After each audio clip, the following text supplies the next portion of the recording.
Creepers left to rise, buzz like crazy. Everybody's trying to steal my lady.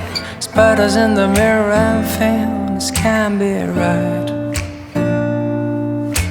Back to the scene of a Friday night, to a blessed collision still frozen tight. Spill drink as Cupid and the sound of her first chime. And why did you argue? We're dreaming of those eyes, the best part of my life. And when we make love, babe, don't make a sound. The clock won't turn around. Ooh, you turn around. 2,000 little fires.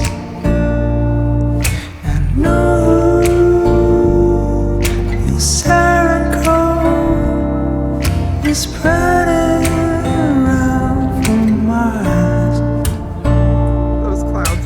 Keeping barely up with your pace, slowing things down when I wanted to race, catching up again when you try to chase.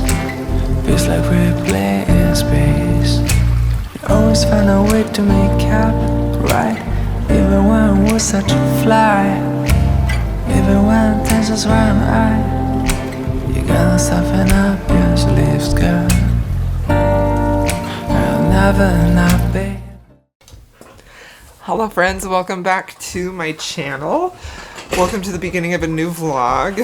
I vlogged a bunch a couple weeks ago. I think I had like 3 vlogs come out within a week.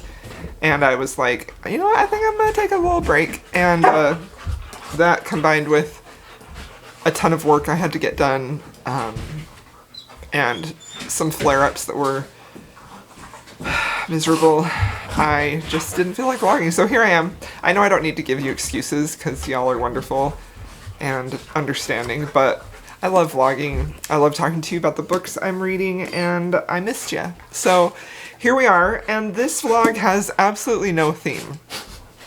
It's Thursday. I'd like for this vlog to come out on Monday. I am back to posting 1 video a week. That's just about all I can manage right now. Sadly, I wish I could post more because I have so many video ideas. I just am running out of time to do them. Hey, puppies! Who is over there? Who is over there? Oh, my boy's just coming in. School starts Monday. So yeah, I have some reading plans. So what I hope to read is some audiobooks that have just recently come in on Libby, and one of those just came in this morning and I'm very excited about it, and it is Private Arrangements. Can you see that cover? It's kind of bright in here. It's still early in the morning and the sun is, I'm shining through my window. So Private Arrangements. I've been wanting to get back to Sherry Thomas. This was actually a gift to me from one of you guys. When I first started my channel, the very first Vlogmas that I had, and I wasn't used to getting gifts. Dogs, children, puppies, Wanda, Kazi, come here. Oh, thank you. The children are being loud. I wasn't used to getting book gifts in the mail, so I did not keep or annotate who gave me this, and I regret that very much. I'd only had my channel going for a few months at the time, and I know it was from a subscriber, and I just really appreciated it, and I want to read it so badly. I don't really know much of what this is about, other than it's Sherry Thomas, and that's pretty much all I need to know. She's one of my favorite authors. I love her books, and very excited about this one. So that is one that I want to read. However, the book that I started reading, first of all, is actually a book that I heard about from Riley Marie. Let's see if I can pull the good old synopsis up. This is a book I heard about from Riley Marie. She's read several of this author's books, and she really likes them. And I've only read one of this author's books, and I loved it. So when I heard Riley really talk about this and rave about it, I immediately requested it from Libby because my library had the audio. So that's what I'm listening to today. It is Swordheart by T Kingfisher. This is a fantasy romance. I'm not sure if this is more romance. I'm not sure. I believe this is fantasy with romantic elements. I'm not entirely sure how strong the romance is, but I don't really even care because I fell in love with this author's writing and I just want to read it so badly. So I picked that one this morning. I started listening to it while I was getting ready, and I am only 3% in and I'm already hooked. The basic premise of this is the female main character, her name is Hala. She's a housekeeper who suddenly inherits her great uncle's estate and his relatives, and there is a cousin who wants to marry her. And she doesn't want to marry him, obviously. And she ends up finding herself trapped in this room. They lock her in this room. And that's pretty much all I know about it. It says that it's a prison of enchanted steel. She draws the sword, and Sarkis is the immortal swordsman. He's trapped in the sword. And I think that it's... Oh, hi, little Miss Ma'am. Hi, little Miss Ma'am. Hello. Look how big she's getting. She is so busy. She will not hold still for pictures or videos at all. So that's all you get to see of her. So Swordheart, it's a... you nut? Look at the people. Look at the people. See, look how big I am. I'm a big girl. She's officially 6 months old.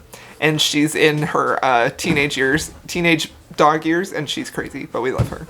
Okay, I'm so sorry for all the interruptions. So I think that she frees this enchanted swordsman from the sword, and they have a romance. I'm not entirely sure about the rest of the plot, but I find this author's books to be so very charming and just very enjoyable. And I was hooked when there was like a scene in the very beginning where you hear, like, I'm listening to the audio and the performance is really good. And there's this scene where you hear this like demon voice say something like, burn in the pits or something. Like I did that wrong. Anyway, it was just like this very like demon-y voice that you hear on the audio, and then you hear Hala say, oh, that's just the bird, stop the bird. And I'm like, what? So there's like this demon-possessed little finch, and I was like, okay, I'm here for that. So anyway, that's a tentative reading plan. Definitely gonna be reading and finishing Swordheart because I really want to finish that before my Libby hold expires. And then I also hope to read Private Arrangements too. So we'll have a little bit of a fantasy romance and a little bit of historical romance, and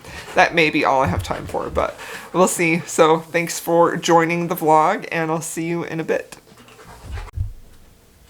Hello. I am getting ready. I'm taking my kids to get the last of the school clothes. School starts Monday, it's Saturday, and you know, nothing like waiting till the last minute. So I had a comment on one of my videos asking how I do the fishtail braid. So I'm gonna show you because I need to wash my hair, but I want to dye it. So I'm going to hopefully do that tonight. And so because my hair is in desperate need of washing, we're gonna do a hat and a fishtail braid. So let's do it. So I'm gonna do a reverse fishtail, which is basically, obviously it's just a fishtail done in reverse, kind of like the same type of technique you would use for a Dutch braid. Let's see if I can move you up. I don't think this setup is any better, but we're gonna go with it. So I am still reading Swordheart, and I'm loving it so much. I'm almost done with it. I'm listening to the audio, but of course I had to buy a paperback. I have like an hour left in the audio. Let's see what chapter I'm on.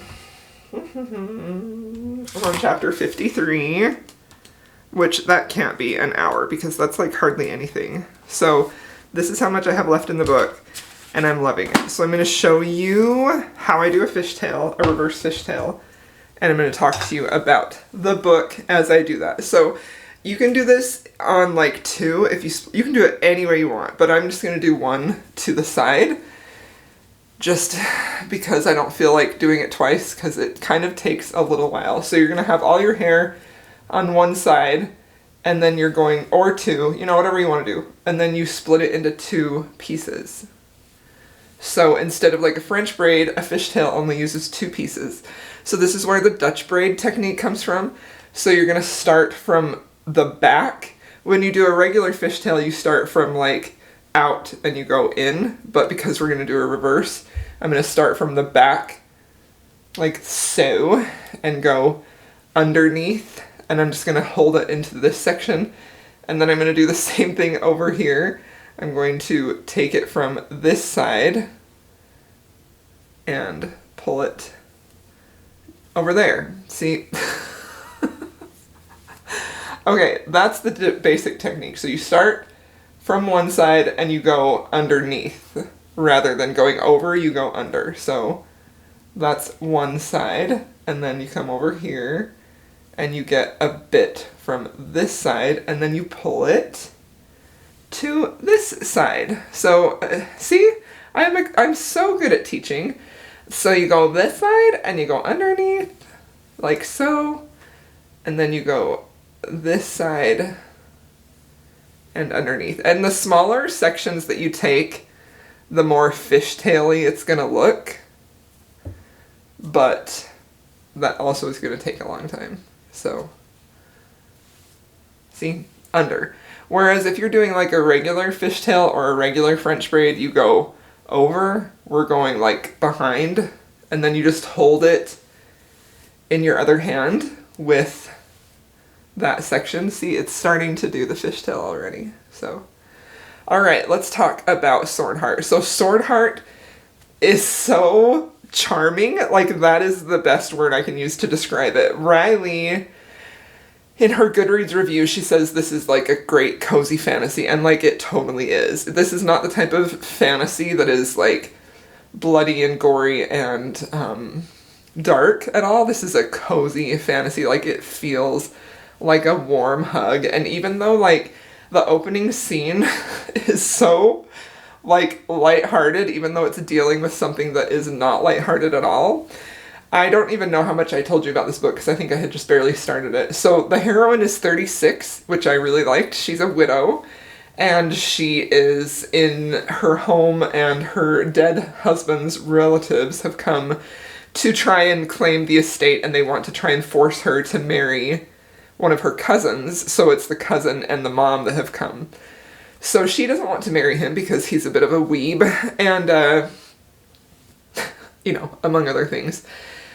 And so, unknowingly to our heroine, Hala, she goes in her bedroom, and the mother and cousin lock her in there. So she's locked in her room, and she's feeling a lot of despair. She doesn't want to marry. She doesn't want to have anything to do with them. And so she contemplates suicide. And she sees, like, that's the thing, like, it is a dark topic, but it's not dealt with very darkly. But it's the catalyst for what gets our story going. So she sees a big sword. So she takes the sword down, she takes off her top, so she's completely like bare-breasted. And she thinks, I need to take my top off so that when I run myself through, or when I impale myself on this sword, I don't have anything stopping me, And so she does that, and she puts the sword tip on like her chest, completely bare-breasted. And out comes the sword wielder, the sword guardian, basically our hero. He's been trapped in that sword as punishment, which is a big plot twist, but it's not really a plot twist. It's like she doesn't know, but you kind of know based on the blurb of the book what the secret is, why he's trapped in the sword. And it's such a cute scene, even though it deals with like attempted suicide, because he's like, this big warrior pops out of the sword, and he is like, what is this beautifully curvy woman with no top on doing with my sword, ready to impale herself? And like, because he's the sword wielder, he is compelled magically to want to protect whoever holds the sword. And so he finds himself in this really kind of funny situation where he like can't stop looking at her, but wants to protect her. And it's just funny and charming and so adorable. So I really, really like this. I really like the heroine. She's a very clever heroine, and she's very, like, understated. So see, look, fishtail. she's very like understated, as in she does things that outwardly seem really stupid, but it's actually pretty cunning. And I think she's a very fun, very endearing, very interesting character. And so is the hero. This book also has a really good collection of side characters. There are a few like fantasy elements that are world building specifically about like the religion and this other type of warrior that are fun, but I would say this world is very light fantasy. Like, it's reading very much like a cozy fantasy, you know? A cozy fantasy, a historical romance. I think if you like historical romance, you're probably gonna love this, because it has a lot of those same vibes where it's just it's a historical setting with some very light fantasy elements into it. So we're done. See our fishtail? I mean, it's not super nice, but like, the point of this braid, in my opinion, is to make it look, just kind of have it gathered, but to look messy, so we're gonna do the messy look right now. So yeah, I'm really loving this book. I do think the final conflict, what has kind of separated them, which is where I'm at right now, is a little bit weak, but so then you're gonna take little sections and you're gonna kind of pull them out. Some people call this pancaking, which I think is weird. I don't know why they call it pancaking. I'm not a hair tuber. I literally watched a few YouTube videos about this because I knew how to do like a regular fishtail, but I wanted to do the reverse fishtail because it looks like way more intricate. I don't know how that works, but so you're gonna just kind of take some and pull it. Anyway, Swordheart is a winner. Riley was completely accurate. I love this book. It's such a good like pick me up. Like, the hero and heroine have such good banter, and this is not like a steamy book either, but it's just so fun and beautiful. See how much that like fluffed up? See? And then we'll put a hat on, and then we'll go to the mall and clothing shop. So yeah, I'm loving this book. I'm pretty sure it's going to be 5 stars. I mean, I'm almost finished with it. I only have a few chapters left. So that's a really good book, because I have kind of not been loving audiobooks recently, but I really like the narrator in this. She gives the hero like a bit of a Scottish accent, which is very fun. So really, really liking it. I'm pretty sure it's going to be 5 stars. So there's my braid for the one person who asked me. The one person resulted in this tutorial. So, all right, I'll see y'all later. When I finish this book, I'm just going to say it's 5 stars. When I come back to update you, I'll check in and let you know if it really was, and then I'm going to pick something else to read. I know I said I'm going to do the Sherry Thomas, but I may change my mind. Well, you'll have to wait till the next clip. Hello, my friends. How are you? I finished Swordheart. Let me grab it. Kazi's right here. Say hello. I say hello, hello, hello. Love the Kazi. He's such a good boy. He's so cute. He's looking very furry. Big stretch, huh? A big stretch. Anyway, I finished Swordheart and absolutely adored it. Definitely a new favorite book. 5 stars. So good. I mean, like I said, like, there was something about the ending that wasn't like, I felt like the ending could have been better. I felt like I guess essentially their third act breakup could have been a little bit better, but honestly, I was enjoying just the overall tone, vibe, writing. The writing in here is so stellar. It's very largely invisible, but it also has a little tiny bit of a lyrical quality to it that I really love. There are some beautiful lines in here. It's very quick-witted, it's very clever writing, and I just adore it. The writing is so good. I did not realize this is a Hugo Award-winning author. She is fantastic. I immediately bought Nettle and Bone, which is another one of her books. I think that one is it's some type of a fairy tale retelling. Anyway, I loved this so much. I think that Riley was 100% spot on. This is going to be one of my favorite books of the year. It felt like a warm hug. It was entertaining. It was easy to get lost in, and it was just a great time. I loved it. It was so good. So, yeah, that was fantastic. So then I was trying to decide what to read next. I know I said I was going to read the Sherry Thomas, but I'm really not feeling like I'm in the mood for it. I don't know. I hate to be so moody, but that's me. So I thought, I have both of these on audio. So what I did was I listened to the first chapter of each. I started with These Hollow Vows because I have this from the library, the audio from the library. And I listened to the first chapter. I've checked this out from the library before and I didn't get to it, and I want to read it before my hold lapses. So I really liked the first chapter. I think this is actually a YA fantasy, and I believe like the romance is pretty good, I've heard. But this is a fantasy. It starts with our heroine who is basically, I'm not entirely sure what she's doing. She's going to thieve some money. This has fae for the magic, and I think it has a love triangle. You can see the two fellas on the cover. And yeah, I liked the first chapter. It really was just setting, she was out there, I think she was trying to steal some money, and there was her and some other girls. I really didn't have a solid grasp on why I should keep reading. Like, there was nothing that hooked me necessarily in the first chapter. It wasn't bad, and I want to keep reading it, but it wasn't like something that I was like, yes, definitely want to read that. And so after I read the first chapter, I thought, you know what, I'm going to also, like, this is on my August TBR. I really want to read this, and I have the audio. I just bought it on Audible. I used a credit for it.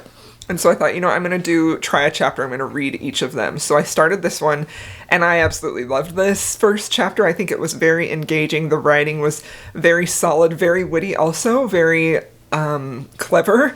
I like the characters. This has a little bit of magic in it, I believe, and that's kind of what I was in the mood for. If you can tell, I was kind of in the mood for something a little fantasy magical. But I really wanted something historical, and so that's why I went with this. All that I really know about this one is that we have a niece and her aunt, and there's some type of magic that they are involved in, and there is, I don't really actually know.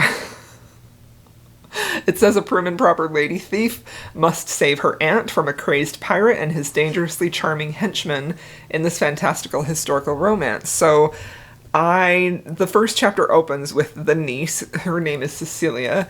She goes to answer the door. There's a knock on the door, and it is the pirate, who she just says, no, I'm not interested, slams the door in his face. He's there to tell her something, and so then he proceeds to try and break into the front window, and he lets both her and her aunt know that their, like, rival is out to kill the niece, and they're like, oh, okay, because the rival usually goes after the aunt. So that's sort of where this first chapter ends, and I was very, very intrigued with it. I really was just vibing with it. So this is what I'm going to be reading, and yeah, I'll catch you up on what I think of it, and I'll have a more coherent plot synopsis next time I see you, but I'm very excited about this. I think the writing is really great, and crossing my fingers that I love that one. So that's what I'm reading, and yeah, I'll check in with y'all in a bit.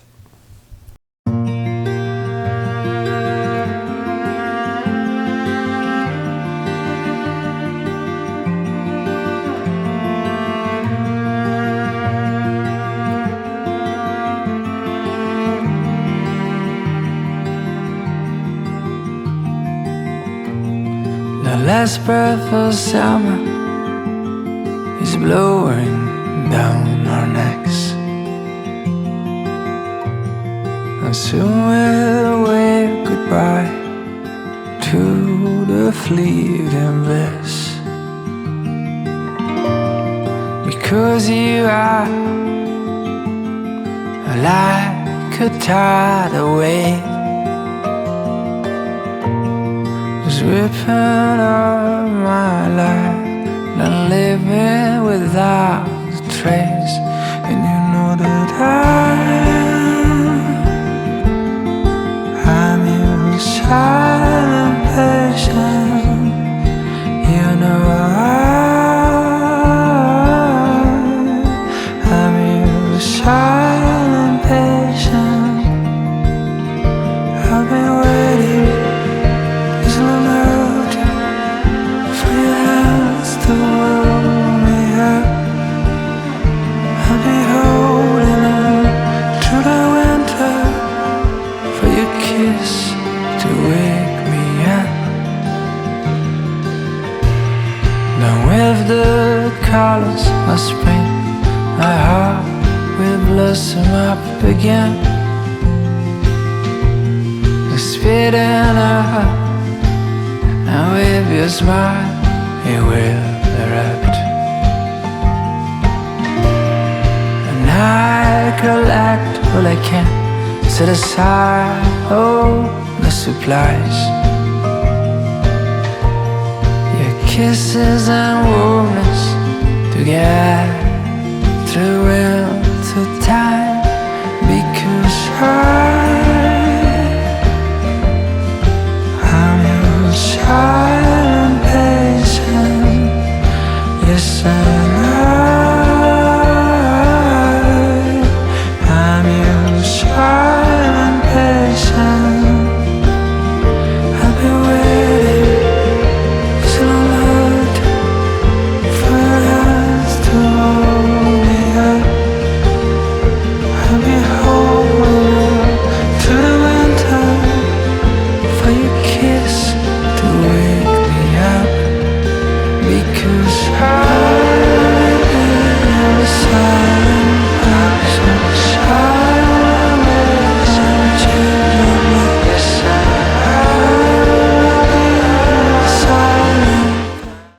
Wanda, hey, babies. Oh, she did it again, where she likes to come climb on my lap, but she won't look at y'all. Wanda, say hi. I'm a big girl. Oh, sorry, I tricked you. Yes, I tricked you. She wants my smoothie. She really wants it, but she can't have it because it has chocolate in it. Anyway, good morning. Welcome. Let's see if I can change those blinds. This sunlight is a little weird. Well, that obviously didn't do a thing. Anyway, I'm sorry about the weird light patterns from my window. Okay, so let's discuss the Wisteria Society of Lady Scoundrels. So, I finished this, and I am conflicted about my rating. I feel like I'm probably gonna rate it a 3, but I feel like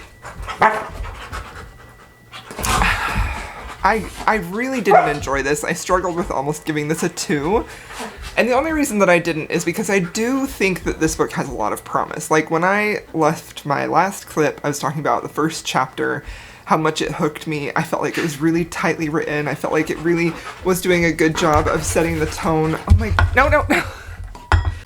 Well, that's what I get for bringing a drink into the studio with a puppy.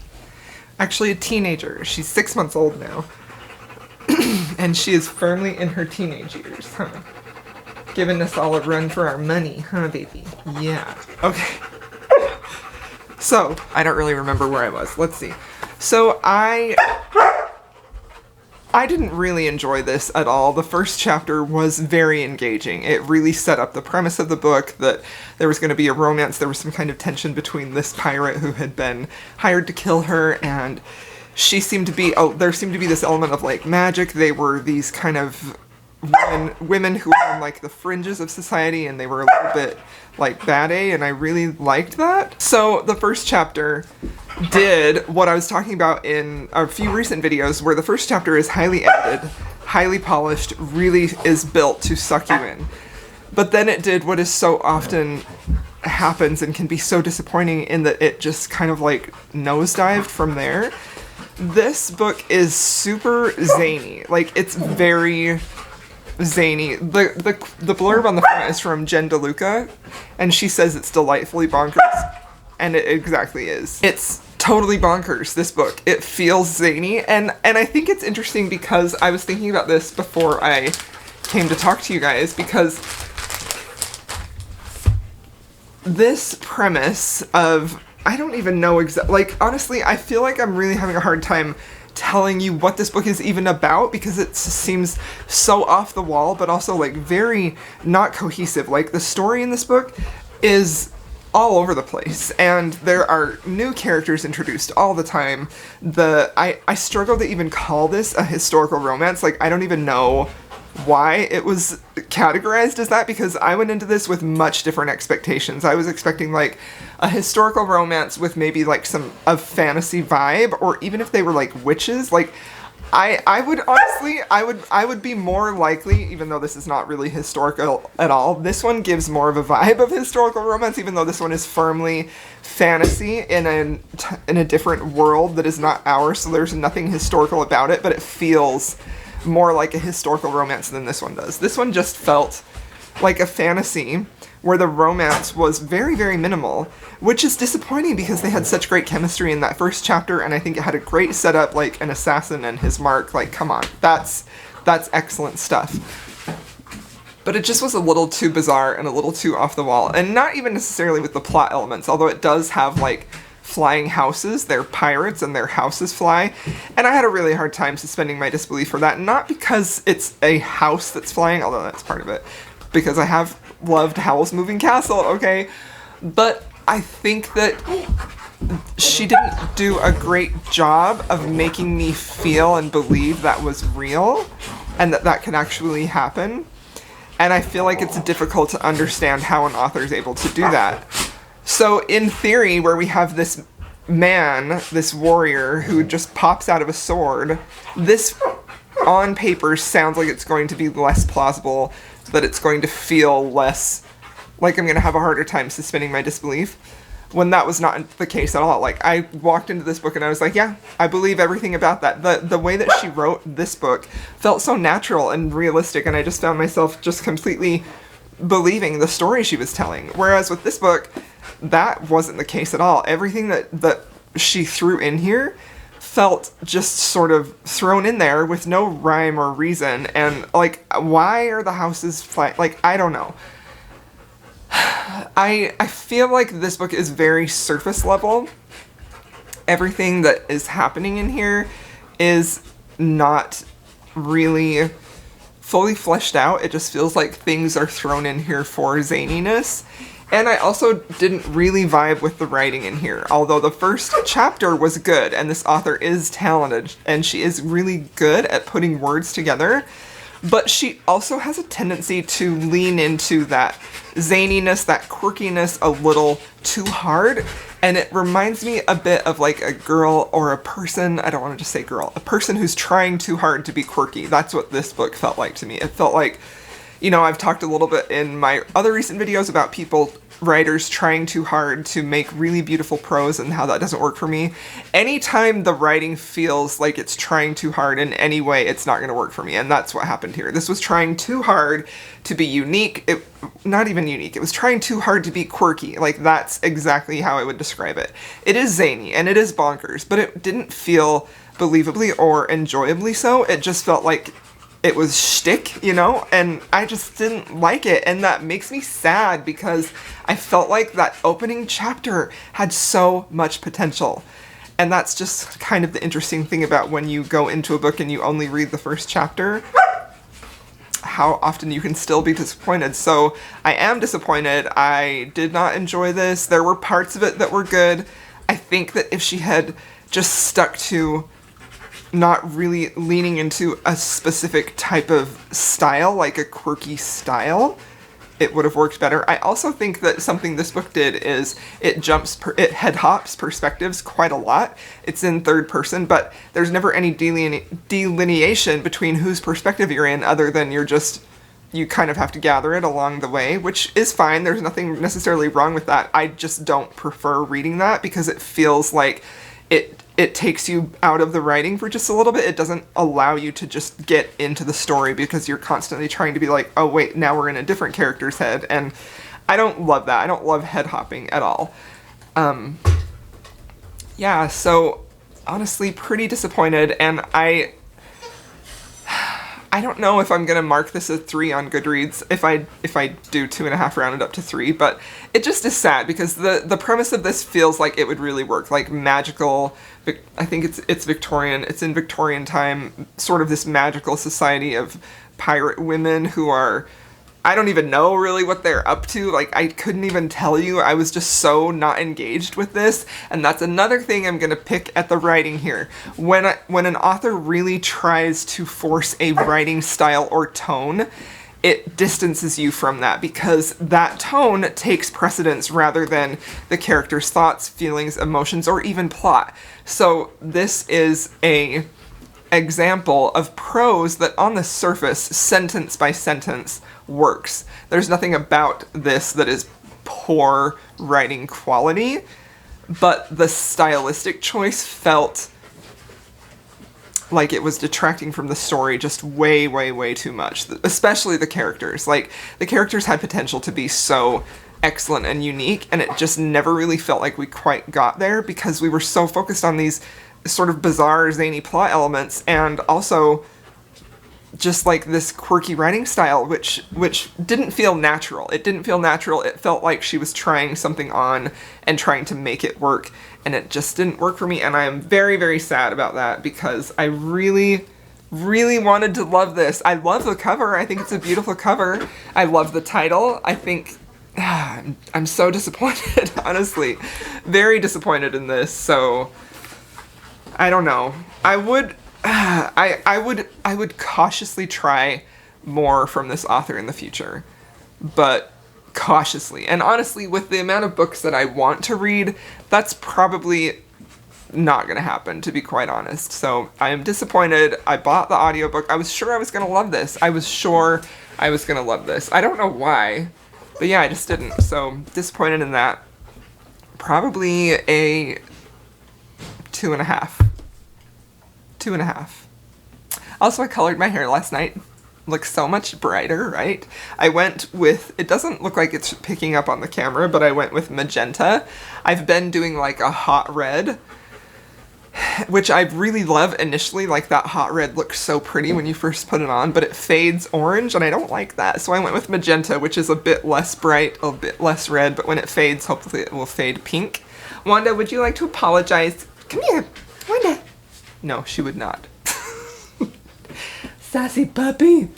Okay, so again, I just want to say this book was a freaking delight. I adored it. I honestly feel like this was just so good. Five stars for sure. I'm trying to decide. It's not quite a 6-star, but it is a solid 5-star read for me. However, let's talk about a 6-star read that I just finished. This book comes out Tuesday. This is one of my most anticipated reads of the year. This was probably right underneath Kennedy Ryan's book, and it is Heartbreaker by Sarah MacLean. I had an e-arc of this, and I kind of was putting it off. I was so hesitant because while I did really love Hell's Bells, I gave it 5 stars, but it's realistically more of a 4.5 out of 5. And to be quite honest, Sarah MacLean is a hugely important author to me. I adore her. She's been formative to my reading tastes. I find I see myself in her pages so often, so I feel deeply connected to her as an author.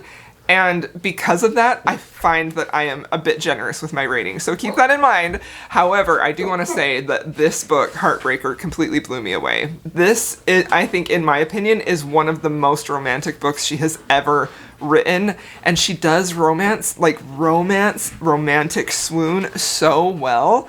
I just adored every single page of this book. There literally isn't a page of this book that I didn't like. This book, for sure, was 6 stars for me.